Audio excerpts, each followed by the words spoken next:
We do have a quorum.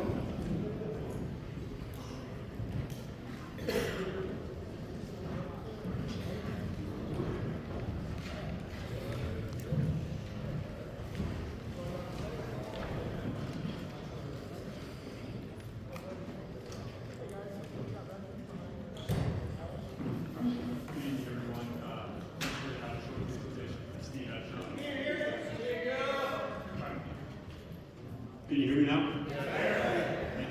All right. First this evening, we're going to hear a presentation from Steve Etcher about the project.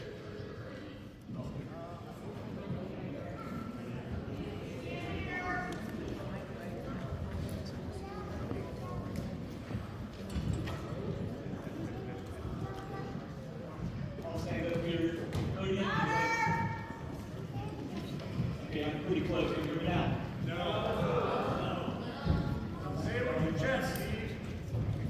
I can help if you need it with this thing.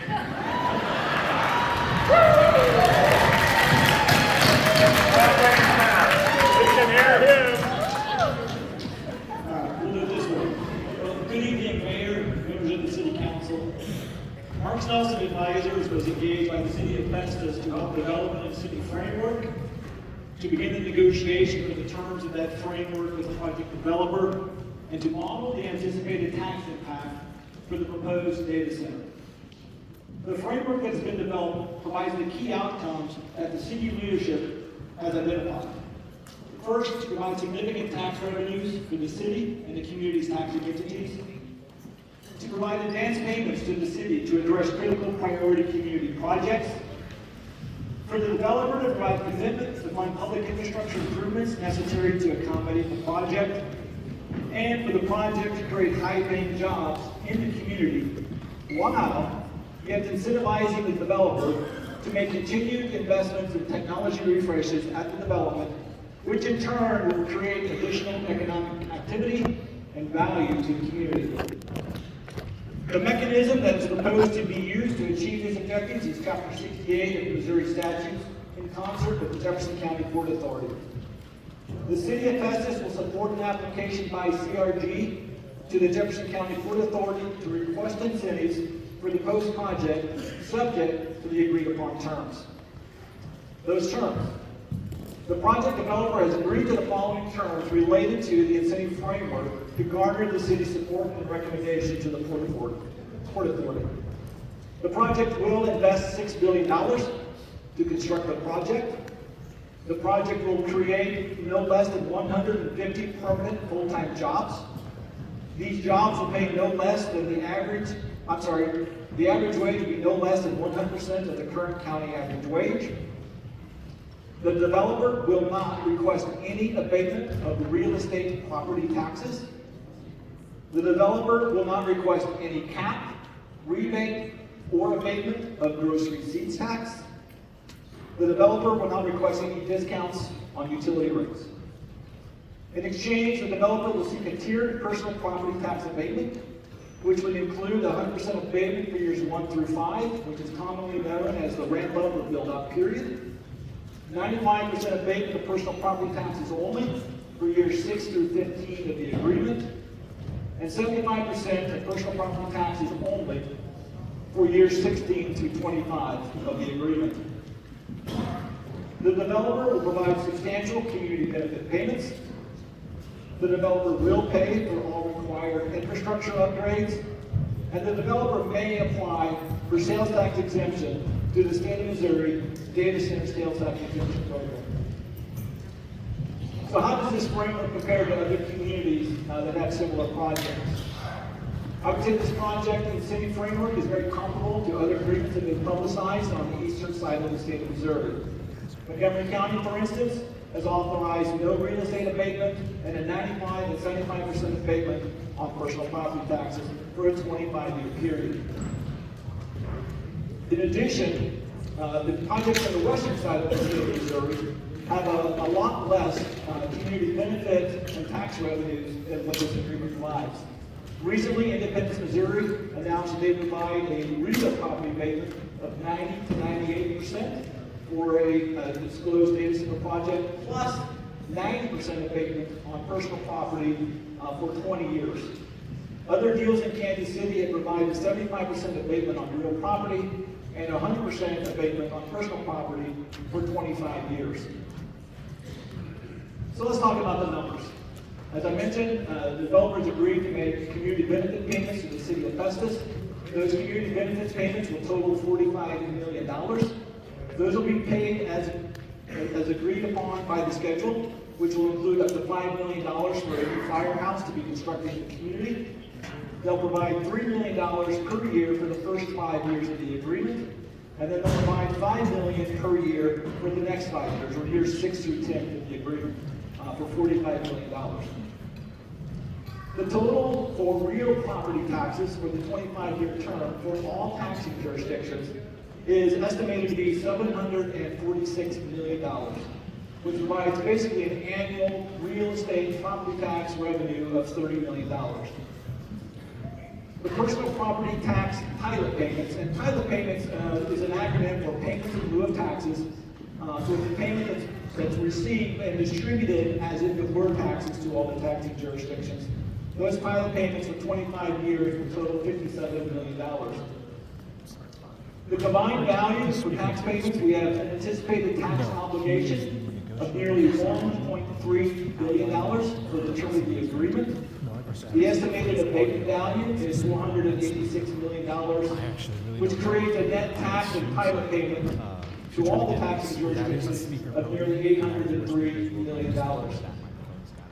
In addition to the real and personal property tax payments, the city of Festus will also receive payments for what's called gross receipts tax, or electric utility franchise fees. We anticipate that those revenues for the city of Festus will be $8 million per year for the first 5 years, so 2027 through 2031. And beyond that, we expect those franchise fees and gross receipts tax to be $22 million per year beyond 2032. Why there is a difference is the amount of gross receipts tax will be determined largely by the amount of power that is forecast to be delivered at that project site on that project schedule. So the benefit specifically to the city of Festus is averaging about $25 million per year. $89 million of that will likely be in tax and pilot payments, and $480 million will come in the form of gross receipts tax. To the entire community and to all the taxing jurisdictions, we are estimating the benefit to be $1.33 billion over that 25-year term, which includes the property tax for real estate, the pilot payments for personal property, community benefit payments, as well as those gross receipts tax. That equates to $53 million on average per year for the 25-year period. Just a footnote to disclaim all of this. These tax estimates were developed using a cost approach model. The actual taxable value will be determined by your county assessor, but our experience is these models become very close to what the actual assessed taxable value will be once determined by the county assessor.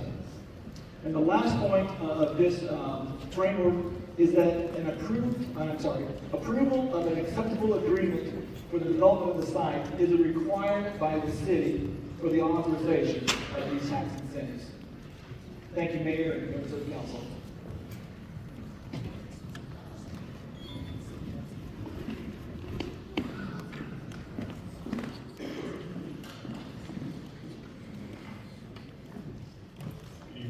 Good evening, Mayor and members of the council. And thank you, Steve Etcher, for your considerable expertise in fair negotiations. Before I go into the site stipulations that we've tentatively agreed to, I want to give you some insight into how I've approached these negotiations with CRG. My goal has been to negotiate terms that provide the city with the maximum degree of control over the site and that maximizes the tax revenue that the city will receive. I believe the tentative terms we've negotiated for this agreement achieve those goals. There are a couple of things that I want you and all of you observing tonight to bear in mind as we discuss these proposed terms. The driving factor in this site being considered for a data center is the accessibility of a large amount of power to the nearby electrical lines. That's the primary factor that drives data center sites like in Missouri and throughout the country. And as you know, the vast majority of this site was not within the city of Festus at this time last year. I want to emphasize to you that CRG has been consistent and clear from the start that they wanted to partner with you, the city of Festus, for this project. If CRG has chosen to purchase this land, forego annexation into Festus, and apply for rezoning in Jefferson County, that's certainly an option that they have. And there wouldn't really be much of anything that we could do with it. In that scenario, there'd be a data center right in Festus' backyard, but beyond our regulatory reach. The city would have no authority to regulate it whatsoever. I would not realize any new tax revenue from the facility. So when, in that scenario, if someone complains to you, most should be able to tell them is, go play your county council. So I worked with Steve Etcher to put together a set of model to bring in substantial community benefit payments, real property taxes, utility taxes, and pilots. And I think the financial component of this proposal represents a very good financial option for the city. In addition to the financial component, I want to go over some of the other commitments we obtained from CRG.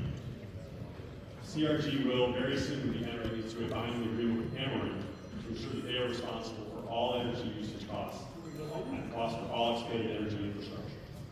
CRG will be responsible for all water and sewer improvements made, subject to mutual review and agreement on costs. On water and cooling, the city will be in the driver's seat. We've negotiated a commitment for CRG to purchase water from the city. So we will be in a position to ensure that we are able to sustain adequate water to serve all in our community. CRG will use advanced cooling technologies to provide no adverse impact on the city's water supply. Further, they've committed to no private wells to be constructed or utilized as part of this project.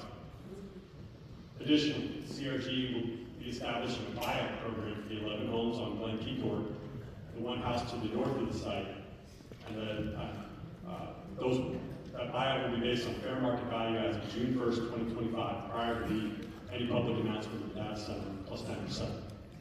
Further, CRG intends to maintain the ridgeline and tree buffer on the ridge near Glen Key and Ashford Place.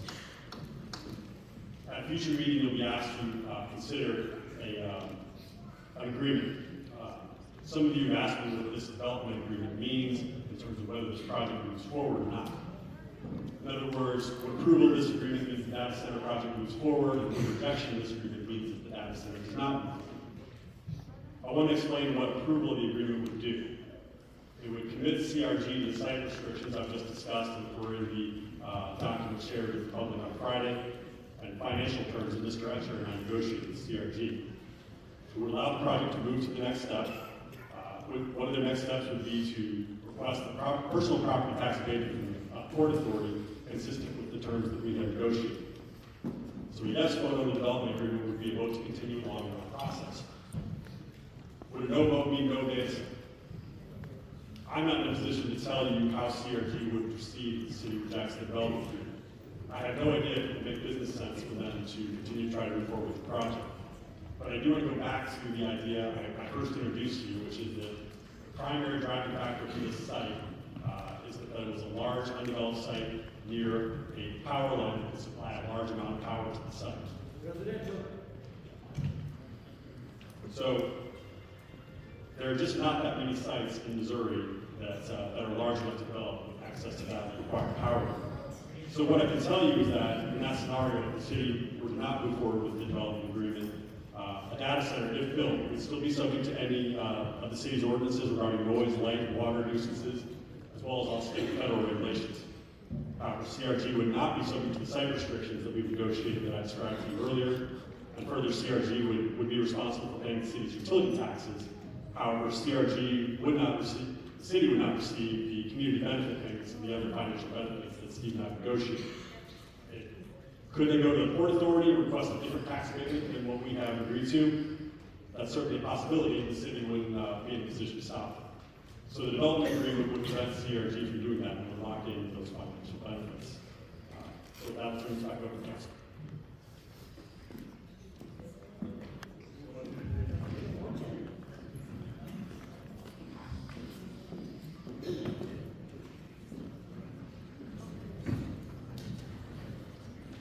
Good evening, Council. I know there have been questions about our water capabilities, so I'm going to go over some of the data I have pulled from previous previous years, as well as where we stand now.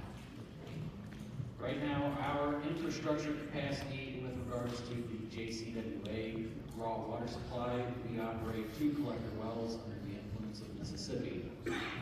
Collector well number 1 is capable of 1 million gallons a day. Collector well number 2 is capable of 3.5 million gallons a day. The water treatment plant has a total capacity of 3 million gallons a day. We were in the process of reviewing and approving a facility improvement plan that had several phases of improvements to the water facility plant. All of those phases would eventually reach a higher treatment amount as well as a firm capacity. Firm capacity referring to redundancies in the system at the plant, allowing for improvements, or if there were critical failures, that the plant will not be completely crippled and unable to provide water. In that, we have looked at some options for what we have in place now and what could be possible in the future. Right now, the line running up Gamble Cemetery to Old CC is capable of 160 gallons per minute, which equates to 200,000 million gallons a day. But a recommendation from Mr. McDonald is a transmission main that would be constructed and would be paid for as part of this development agreement that could provide 700 gallons per minute or 1 million gallons a day. The total length being 27,000 linear feet.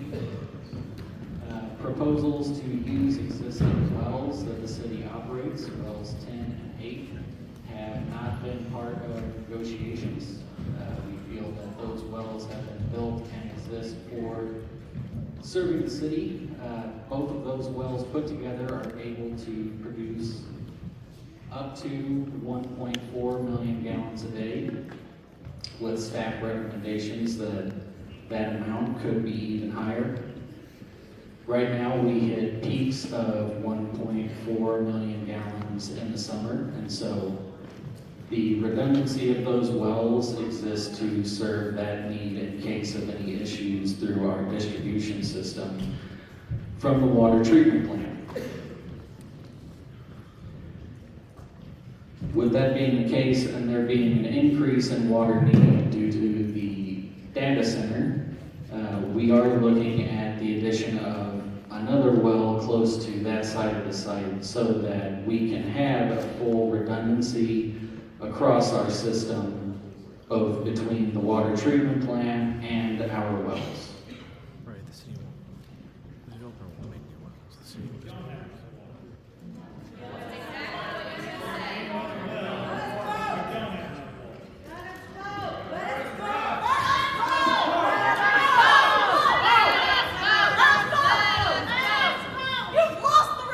This is a lot more than 50 people, huh, Sam?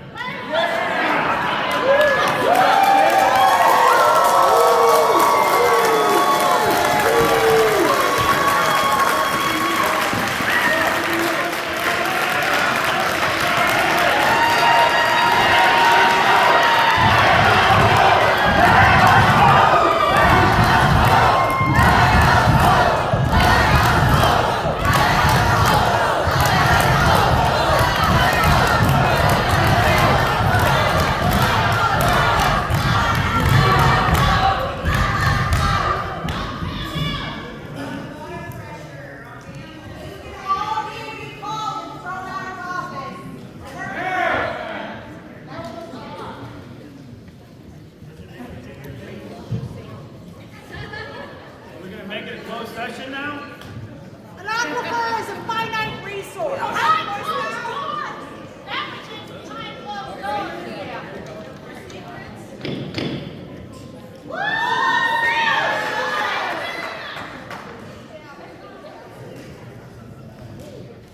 I will entertain a motion to close this work session.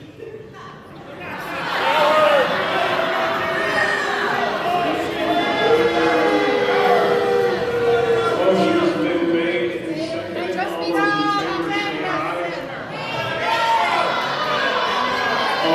opposed, say nay. Hearing none, the motion carries. This work session is closed.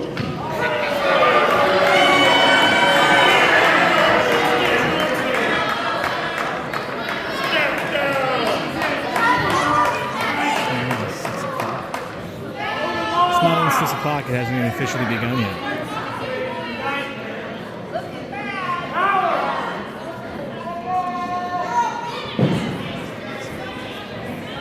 We will. The broken promises from We CRG. will. Let's hear from him. Let's hear what he has to say. We will. Represent the people.